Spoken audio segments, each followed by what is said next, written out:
Coming up on this Wednesday edition of Newsline at Noon, a day after President Park Geun-hye rules out further ruling camp concessions over a bill on a special probe into April's ferry disaster, the National Assembly Speaker reopens committee sessions, 10 months of parliamentary deadlock. President Park says the door is open for talks with North Korea during the UN General Assembly, which kicked off in New York on Tuesday, but only if Pyongyang is ready for constructive dialogue. Plus, the top US military commander hints that American forces might have to engage in a ground war against Islamic State militants. These stories and more on Newsline at Noon.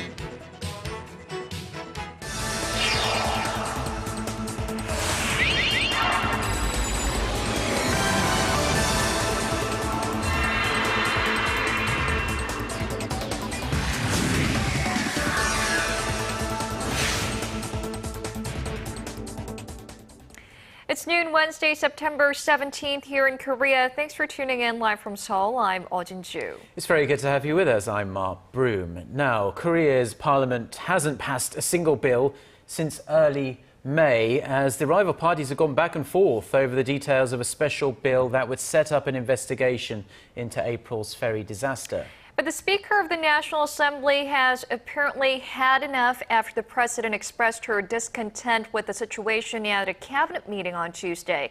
He set the agenda for the coming weeks and has restarted legislative activities with the opposition on the sidelines. Kim Young-gil reports. The National Assembly standing committees are back at work.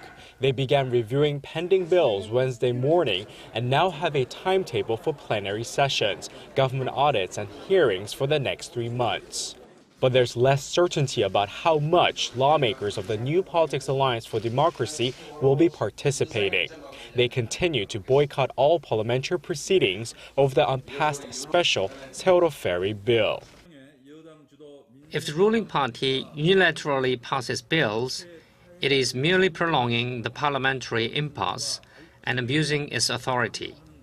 The Assembly Speaker has undermined his prestige by unilaterally deciding on the parliamentary session schedule. The opposition party is also dealing with internal discord. Its interim chief Park Geun-hye is widely expected to step down from her post amid pressure from veteran lawmakers within the opposition. With or without the participation of opposition lawmakers, the ruling party may proceed with voting on some 91 draft bills that have already been reviewed by both parties. We have decided to proceed with legislative activities for the country and the people. We will continue our dialogue with the opposition party to normalize parliament. In a cabinet meeting on Tuesday, President Park Geun-hye called on the opposition to accept a compromise bill on the Seoul ferry investigation that's been proposed by the ruling party. She also said she would not get involved as it's not within her constitutional powers to do so. Kim Young-gil, Arirang News. A new session of the UN General Assembly began in New York on Tuesday, and next week a handful of world leaders will be in the city to discuss the world's most pressing issues. Up for discussions are North Korea's human rights issue, the Ebola outbreak, and countermeasures against Islamic terror groups. Hwang Seung-hee has the details. The United Nations General Assembly opened its 69th session at its New York headquarters on Tuesday. Addressing officials from the 193 member states, General Assembly President Sam Kutesa declared this year's theme of delivering on and implementing a transformative post-2015 development agenda. Next week, scores of heads of state and government will gather for the annual general debates, which will run from September 24th through October 1st. The lengthy list of topics includes poverty and hunger, persistent unemployment, violent armed conflicts, climate change, and more. Just in recent months, health systems in West Africa have been overwhelmed by an unprecedented Ebola outbreak, while new security challenges have emerged with acts of terrorism spreading fast in Iraq and Syria. U.S. President Barack Obama will host the UN Security Council summit next Wednesday to seek countermeasures against Islamic terror groups. A ministerial meeting on North Korea's human rights issue, presided by U.S. Secretary of State John Kerry, will also take place. President Park Geun-hye will take to the podium on the first day of the general debate and seek support for her vision for reunification and peace building in East Asia. North Korean Foreign Minister Lee Soo-young will also speak on the UN stage on Saturday. Hwang Sang-hee, Arirang News. Now, the top diplomats of South and North Korea will also be in New York, and attention is being drawn as to whether they will meet on the sidelines of the UN General Assembly. Speculation about a possible inter-Korean foreign ministers meeting is growing as President Park told Reuters that she would be glad to take this opportunity for dialogue with the North. Choi Sun tells us more. With North Korea still unresponsive about the South's proposed talks to improve ties, President Park Geun-hye, ahead of a trip to the UN General Assembly next week, left the door open to engaging with the North. 고위급 접촉을 제의한 데 대해서 좀 빨리 호응을 해서 대화를 하자 이렇게 말할 수 있는 기회가 있다면 좋겠습니다. 또 외교장관끼리 뭔가 그런 문제를 가지고 대화를 할 수 있는 기회가 있다면 그것도 바람직하다고 생각합니다. Although officials from the two Koreas have no plans to meet on the sidelines at the UN, there is growing speculation that they may come in contact. North Korean Foreign Minister Lee Soo-young, who is attending the global summit this year, is Pyongyang's highest-ranking official to do so in 15 years. Starting her second year in office, President Park has been seeking ways to normalize relations with the northern neighbor and for the two Koreas to prepare for reunification. 분단의 고통을 해소하고 극복하고 또 평화 통일 준비를 위한 것이라면 저는 누구하고도 대화를 할 수 있다고 생각을 합니다. 이제 여기서 중요한 것은 어떤 대화를 위한 대화보다도 진정성과 실천 의지라고 생각합니다. The Korean president also had a message for the Shinzo Abe administration regarding Tokyo's whitewashing of having coerced Korean women into wartime sexual enslavement. 이분들에게 사과하고 또 명예를 온전히 이렇게 회복할 수 있도록 일본 정치 지도자들이 용기 있는 결단을 내리기를 바라고 있습니다. 또 그렇게 해야 경색된 양국 관계도 좀 푸는 지름길이 되지 않겠는가 봅니다. Attention now shifts to President Park's diplomacy during her stay at the UN and what message she will have for regional neighbors in her first UN General Assembly address. Choi Yu-sun, Arirang News. The U.S. government is working its diplomatic channels to secure the release of 3 American nationals currently being held in North Korea. According to Voice of America, the U.S. State Department has made it known they'd be open to sending a high-level diplomat to the North as soon as possible. Washington is also apparently willing to send someone other than Special Envoy Robert King, who Pyongyang has now rejected twice from entering North Korea. The U.S. has previously said it would do all it can to earn the release of Kenneth Bae, Matthew Miller, and Jeffrey Fowle. Now, the top military officer in the U.S. has hinted that deploying ground troops to Iraq to combat Islamic State militants could now be an option that is open to Washington. Up until now, U.S. involvement has been limited to airstrikes, but General Martin Dempsey told senators he could make a recommendation for ground forces to President Obama if there was a threat to the United States. Park Ji-won has more. Speaking in a Senate committee room on Tuesday, Chairman of the U.S. Joint Chiefs of Staff General Martin Dempsey emphasized that there could be a scenario in which Washington would consider deploying ground troops to defeat Islamic State militants. If there are threats to the United States, then I, of course, would go back to the President and make a recommendation that may include the use of U.S. military ground forces. In response to Dempsey's remarks, the White House, Pentagon, and the State Department all reaffirmed the president's position that they have no intention of sending ground troops into Iraq in a combat role. Instead, they said U.S. troops will remain there in advisory roles only. So far, President Obama has repeatedly stated that there will be no American boots on the ground and that the U.S. will focus on airstrikes while other global coalition countries from Arab states take care of ground-based missions. Regardless of the U.S. military's future role, Defense Secretary Chuck Hagel stressed the fight requires a concerted effort. We're at war with ISIL as we are with al-Qaeda. But destroying ISIL will require more than military efforts alone. It will require political progress in the region and effective partners on the ground in Iraq and Syria. The U.S. has launched expanded airstrikes in Iraq this week in support of Kurdish and Iraqi troops confronting militants on the ground as they try to push back the advance of the Islamic State. Park Ji-won, Arirang News. Korea may seem like a very exciting country to outsiders, but a new study shows the vast majority of people living here are not all that happy with their circumstances. Our Kim Ji-yeon reports. How happy are you? It's a question that may not have a simple answer, considering all the variables. But it's precisely the question that Gallup and Healthways, a U.S.-based health tracker, asked 130,000 people from 135 countries for their global well-being index. It found that the vast majority of people living in Korea are not all that happy. Less than 1 out of 5 Korean respondents saw that they were well off in most aspects of their lives.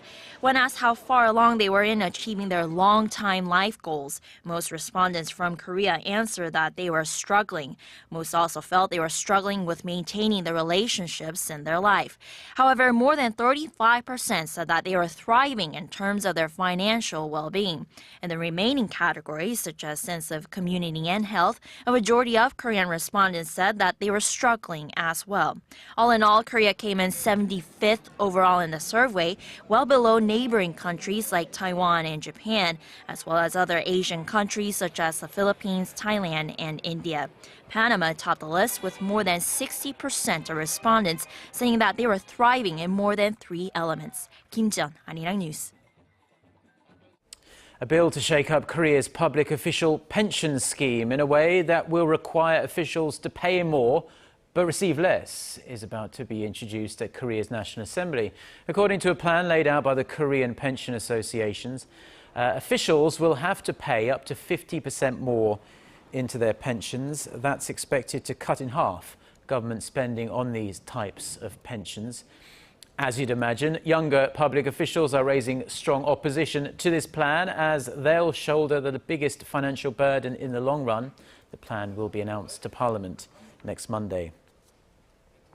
Now, the wait is nearly over for the thousands of Asian athletes who will be aiming for gold at the 17th Asian Games in Incheon. The opening ceremony for the region's largest sporting event is just 2 days away now. Our Song Ji-sun checks in on the athletes and the plans for opening night.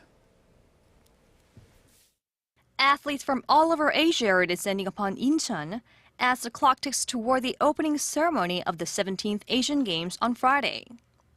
South Korea's biggest team ever at over 8,000 athletes and officials have already begun unpacking in Incheon, while North Korea's main ASEA delegation arrived on Tuesday.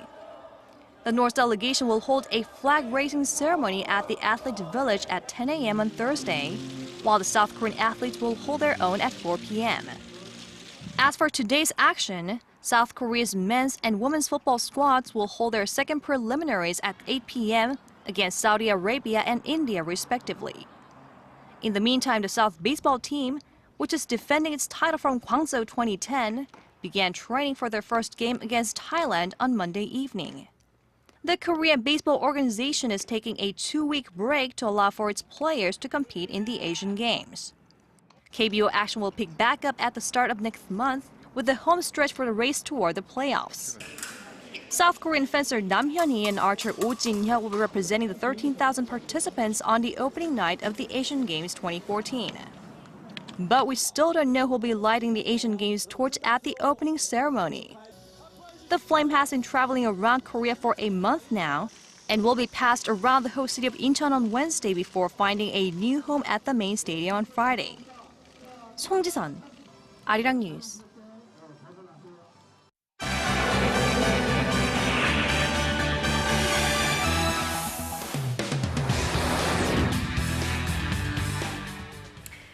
let's take a look through some of the other international headlines. For that, we turn to our Eunice Kim standing by at the News Center. Eunice, US President Barack Obama is calling for a more concerted global response to contain the Ebola epidemic, and among the points of his plan will be to deploy thousands of troops to West Africa. That's right, Mark. He has committed 3,000 military personnel to Ebola-stricken states as part of what amounts to the largest global response the CDC, America's Public Health Institute, has engineered. But will it be enough? Our Connie Kim reports. The United States is ready to take a leadership role in the fight against the deadliest ever Ebola outbreak in West Africa. Speaking at a briefing at the U.S. Centers for Disease Control and Prevention on Tuesday, President Barack Obama unveiled plans to send more U.S. military personnel, train health workers, and build medical facilities. The announcement includes building 17 healthcare facilities equipped with 100 beds each, training up to 500 healthcare workers a week, and setting up a joint command post headquartered in Liberia's capital, Monrovia. The 3,000 troops that'll be deployed will provide training and engineering support to try and contain the epidemic that appears to be spiraling out of control. Obama also called on Congress to approve the additional financial support his administration requested. As of now, Washington has provided more than $100 million and the Pentagon is seeking to funnel an additional $500 million to deal with the crisis. Calling the outbreak a global security threat, Obama also requested a global response. He said proper steps taken in cooperation with other nations could save lives, but would have to come soon. With the number of Ebola-infected patients increasing at a rapid pace, the UN's fund request to contain the virus has jumped tenfold to $1 billion. On Thursday, the United Nations will announce the outline of its international action plan. Connie Kim, Arirang News. Ukraine and the European Union has ratified a landmark association agreement that would expand political and economic relations between the two entities. It is the same plan that ousted Ukrainian President Viktor Yanukovych had refused to sign late last year, setting into motion the worst hostilities between Russia and the West since the Cold War. And under this agreement, a free trade pact between Ukraine and the EU would be delayed until the end of next year in a concession to Moscow.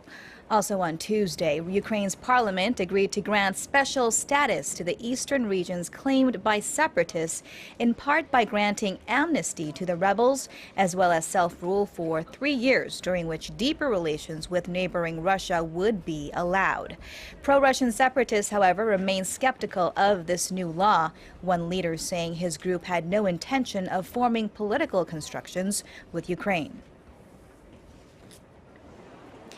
And with less than 48 hours to go to the Scottish referendum that will decide whether or not the country will leave the United Kingdom, the spotlight is falling on the undecided voter as the anticipated tiebreaker in this increasingly tight campaign. On the front page of the Daily Record newspaper, political leaders of Great Britain, including Prime Minister David Cameron, published a vow to hand Scotland more powers in the way it is governed if it stays in the Union. Leaders of the Yes campaign, though, dismissed the proposal as an insult to voters and asked why it had taken some 2 years for the offer to surface. And in some space news now, NASA announced today it is awarding separate contracts to competitors Boeing and Space Exploration Technologies in a multi-billion-dollar space taxi project. The shuttles would ultimately transport American astronauts into orbiting laboratories, with the first such taxis projected to be ready by 2017. Currently, NASA uses Russian systems to travel to the International Space Station. The program marks a milestone for commercial space travel, in part because both companies will operate their own equipment with considerably less federal oversight than previous programs.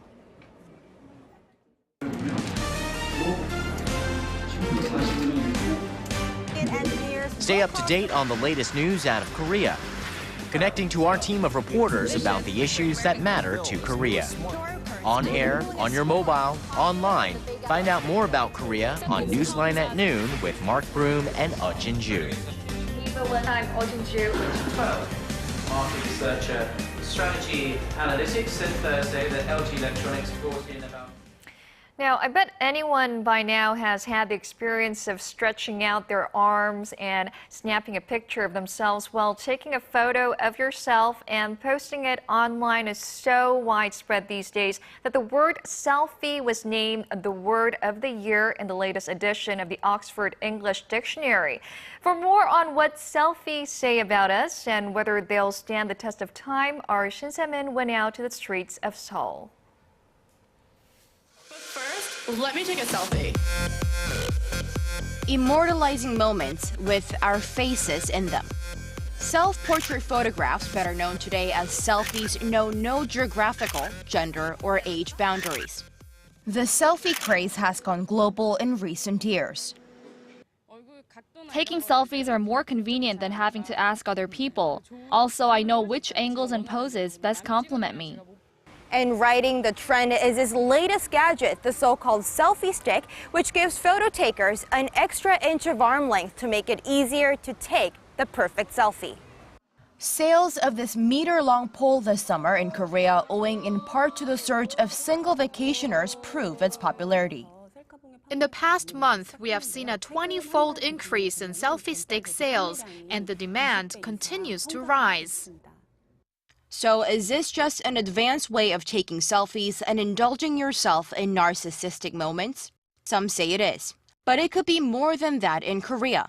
Koreans living in one of the world's most wired countries that's small enough to stay hyper-connected may feel the need to show the better sides of their faces and know which filter flatters them the most.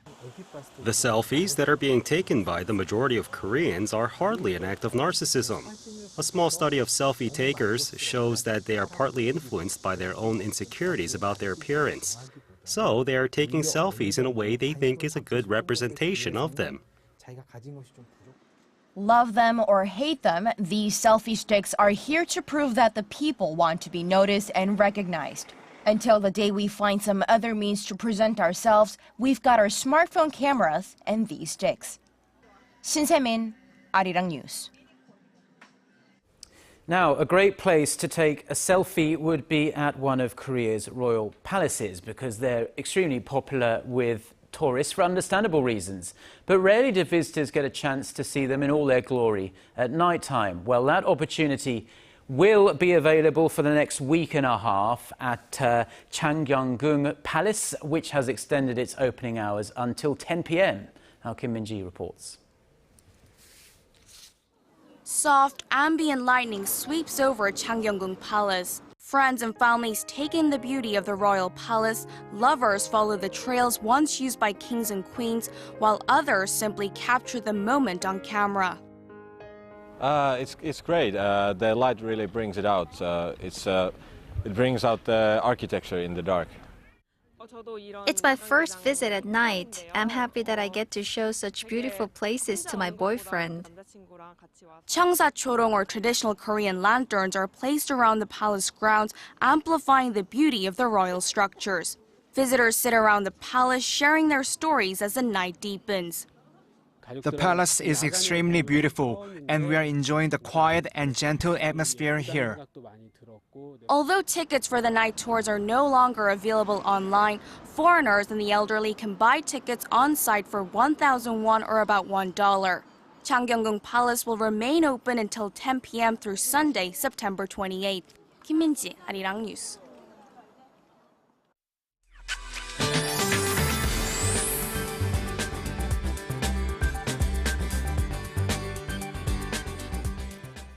Good afternoon. It's a cloudy day today, and rain is expected in parts of Jeju Island and Gangwon-do and Gyeongsang-do province. So those regions will receive between 5 to 20 millimeters of precipitation during the day, while the rest of the peninsula will see outbreaks of rain. And the gray skies and threat of rain should linger into the evening and bring down the highs into the mid-20s as the daytime high in the capital, Gwangju and Daegu should all rise to 24, which is about 3 to 6 degrees lower than yesterday, and Busan will hike up to 25 later on. Now, for other regions, It looks like Jeju Island and Daejeon will top out at 26 and 24 respectively. Dokdo should see high of 21, while Mount Kungang just gets up to 13. Now the weather outlook for the rest of the week is looking fine. For the capital, we'll see a warm up and the skies will be brighter, but it could rain on Sunday, so please do keep that in mind. Well, that's all for me today, and let's send it back to Mark and Jin-joo in the studio. Well, thank you, Jian, for that weather update. And that does it for this Wednesday edition of Newsline at Noon. Yes, Jin-joo and I will be back at the same time on Thursday. Until then, goodbye.